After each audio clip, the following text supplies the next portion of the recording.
Hello my viewers, welcome back to my channel maths और logic with Parul. आज हम आए हैं बच्चों एक नई टॉपिक के साथ, जो कि क्या है हमारा रेशो एंड प्रोपोर्शन।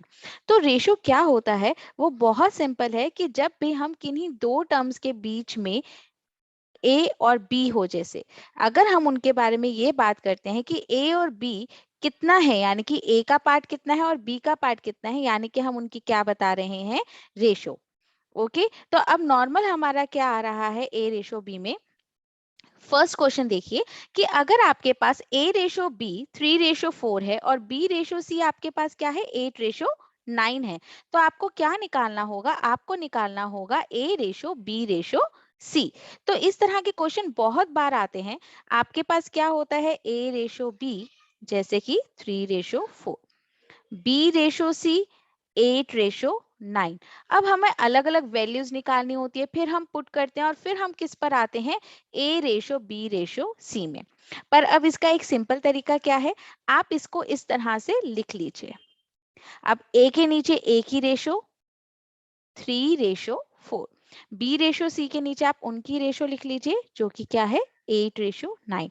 अब आपको सिर्फ क्या करना है, इस तरह से इनकी मल्टीप्लीकेशन करनी है, यानी कि 3 की 8 के साथ, जो कि क्या होगा 24, 8 की 4 के साथ, जो कि क्या होगा 32, 9 की 4 के साथ, जो कि क्या है 36। तो यहां से आपकी क्या आ चुकी है, ए रेशो बी रेशो सी।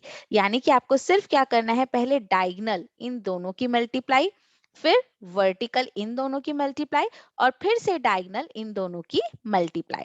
अब हाँ, इसको लोवेस्ट फॉर्म तक जरूर लाइएगा कि अगर ये किसी भी टेबल में एक साथ कट होते हैं तो जरूर काटिएगा, जैसे कि 24, 32, 36, ये तीनों ही डिजिट हमारी किसकी टेबल में आती हैं, 4 की टेबल में। तो वो क्या हो जाएगा 6:8:9। अब ये फर्दर नहीं कट हो रही हैं। अब इस तरह से आपसे इस क्वेश्चन में किसी की भी रेशो पूछी जा सकती है। कैसे हो सकता है, वो आपसे सिर्फ ये पूछ लें कि ए रेशो सी बताइए। तो आप ए रेशो बी रेशो सी निकाल चुके हैं। इसमें ए और सी की रेशो क्या है, 6:9। अगर अब हम इसे फर्दर सॉल्व करें, क्योंकि ये कट रहा है किसी की टेबल में, तो वो क्या हो जाएगा 2:3, जो कि ये किसकी टेबल में कट रहा है, 3 की टेबल में।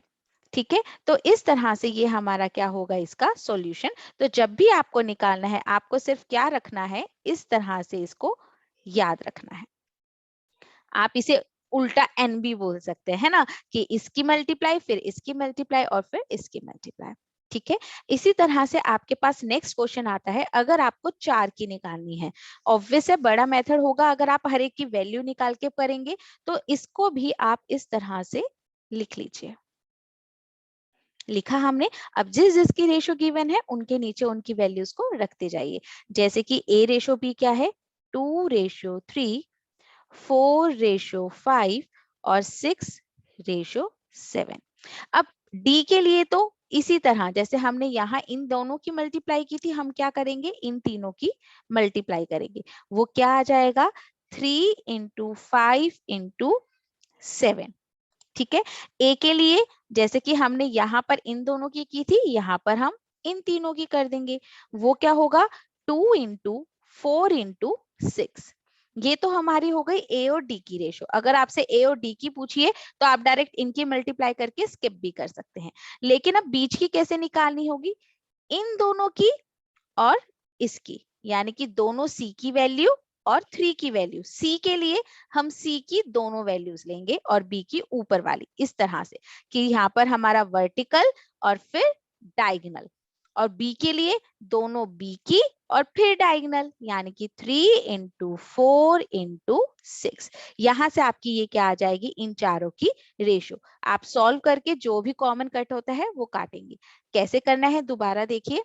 लास्ट वाले के लिए इसका डायगोनल, सी के लिए वर्टिकल फिर डायगोनल, बी के लिए वर्टिकल नीचे की तरफ डायगोनल, और इसके लिए प्रॉपर डायगोनल। यानी कि ए रेशो बी रेशो सी रेशो डी में जो भी वैल्यूज हैं, पहले हम यहाँ की मल्टीप्लाई, सी के लिए हम 2 सी की और बी की लेंगे, बी के लिए हम 2 बी की और 1 सी की लेंगे। करेक्ट। आप इसे एक बार प्रैक्टिस कीजिएगा, ये बहुत आसान है और आपका बहुत जल्दी होगा। हाँ, अगर आपसे ए और डी की पूछी जाती है तो आप डायरेक्ट ए और डी की निकाल लेंगे। क्लियर है यहाँ तक? ओके, चलिए अब इसी के साथ हमें क्या देखना है, नेक्स्ट क्वेश्चन जो कि हमारा होगा, 1 मिनट,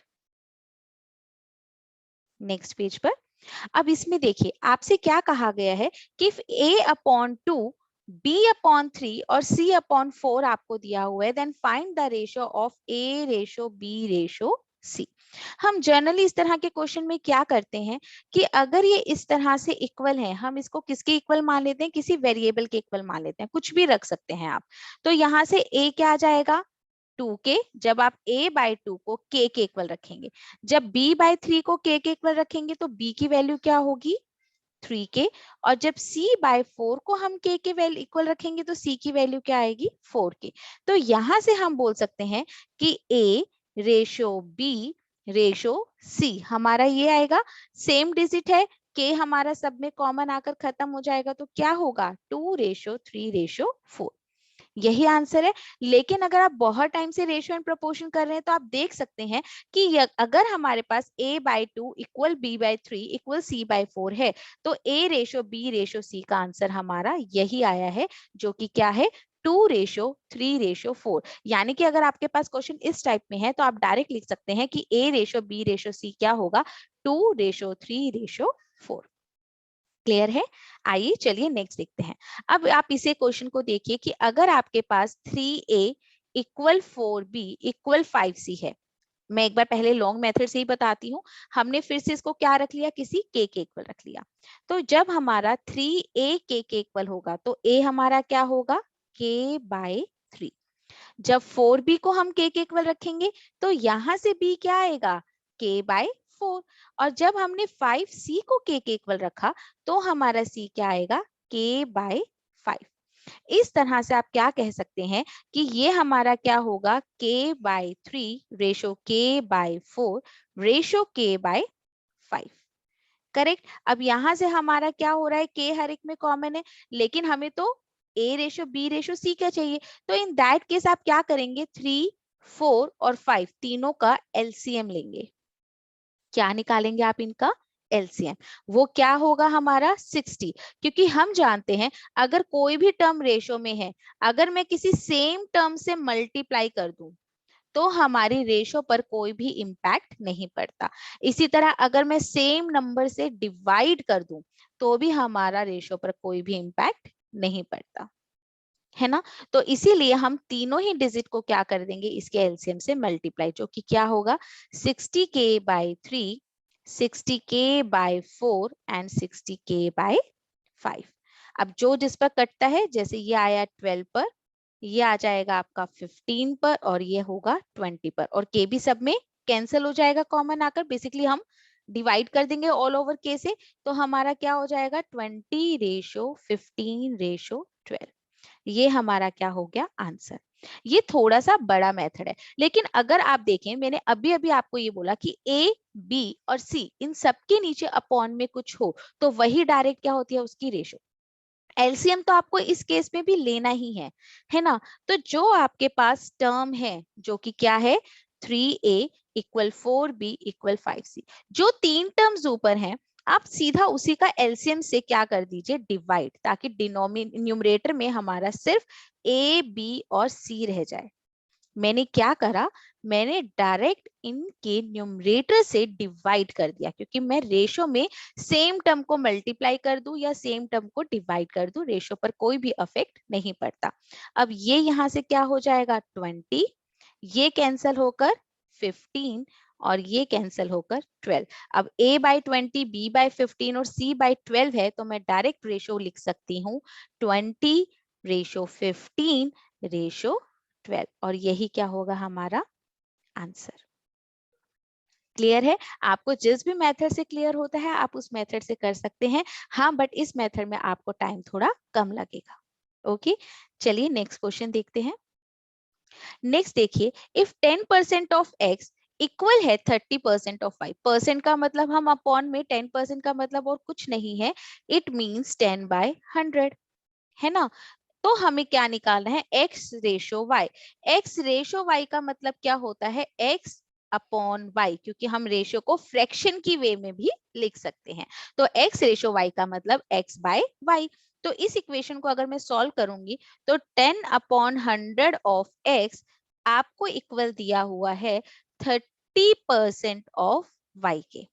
अब दोनों ही तरफ से अगर आप 100 से एक तरह से इक्वल में है, कैंसल हो जाएगा, 0 से 0, तो आपका x क्या बचा, 3y। अगर मैं इस y को यहां ले आऊं, x अपॉन y, क्योंकि मल्टीप्लाई में इधर आकर क्या हो जाएगा, डिवाइड। 3 के अपॉन में कुछ नहीं है तो वो क्या होगा, 1। 3:1। तो आपके पास x रेशो y की वैल्यू क्या आ चुकी है, 3:1। और यही आपका क्या होगा, आंसर। क्लियर है। चलिए नेक्स्ट क्वेश्चन देखते हैं। आपको इस तरह से अगर दिया हुआ हो, कैसे, a ratio b ratio c ratio d। अब हम इन्हें क्या बोलते हैं, मीन टर्म्स, और इन्हें क्या बोलते हैं, एक्सट्रीम टर्म्स, ए और डी को। इस तरह में हम ये बोलते हैं कि बी और सी की मल्टीप्लीकेशन यानी मीन टर्म्स की मल्टीप्लीकेशन किसके इक्वल होती है, एक्सट्रीम टर्म के, यानी A into D is equals to B into C. अब यहाँ से कोई भी अगर एक डिजिट नहीं है वो हम आराम से निकाल सकते हैं। आप इसको एक तरीके से और कर सकते हैं, मैंने अभी अभी आपको बताया रेशो का मतलब कुछ और नहीं है, फ्रैक्शन भी होता है, यानी कि मैं a रेशो b को a अपॉन b लिख सकती हूँ। अब ये डबल रेशो का मतलब और कुछ नहीं, इक्वल टू है, तो यहां से भी क्या हो जाएगा, ये c अपॉन d। अब आप डायरेक्ट इसमें भी वैल्यू रख सकते हैं और पुट कर सकते हैं। तो आइए इस क्वेश्चन को देखते हैं। मैं इसको ऐसे लिख सकती हूँ, 2/3 इक्वल है x बाय 4 के।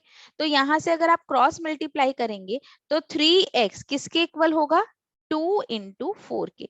तो x आपका और कुछ नहीं आएगा, 3 मल्टीप्लाई में है तो यहाँ आकर डिवाइड में वो आ जाएगा आपका 8/3। जब आप 8/3 को डिवाइड करेंगे वो क्या आ जाएगा, 2 पर 6 20, अब तो 6 6 6 चलेगा, यानी कि मैं इसको 2.7 अगर हम राउंड फिगर करें तो कर सकते हैं। क्लियर है। ओके।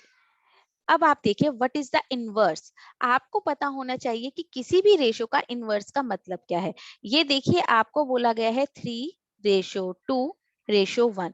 आपको इसका इनवर्स निकाला गया है, यानी कि 3 का इनवर्स क्या होगा, 1/3, 2 का 1/2 और 1 का 1/1। अब फिर से, क्योंकि आपको इसकी रेशो निकालनी है, इसका एलसीएम क्या आ रहा है, 6। आप उससे तीनों को ही क्या कर दीजिए, मल्टीप्लाई। अगेन, क्योंकि मैं सेम टर्म से मल्टीप्लाई करूं या डिवाइड करूं, रेशो पर कोई भी इंपैक्ट नहीं आता।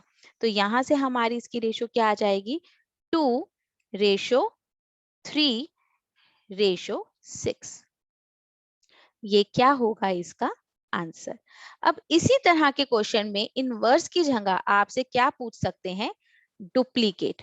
क्या पूछ सकते हैं, डुप्लीकेट, कि find the duplicate ratio of 3:2:1।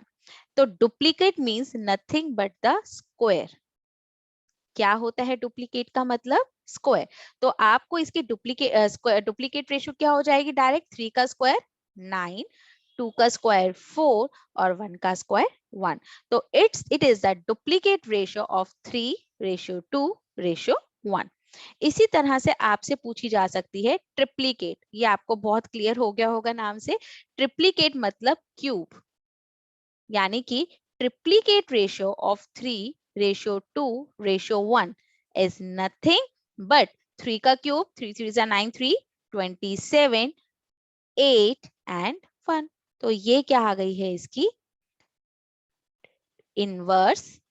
This is duplicate and this is triplicate. Now subduplicate. Subduplicate is nothing but the square root.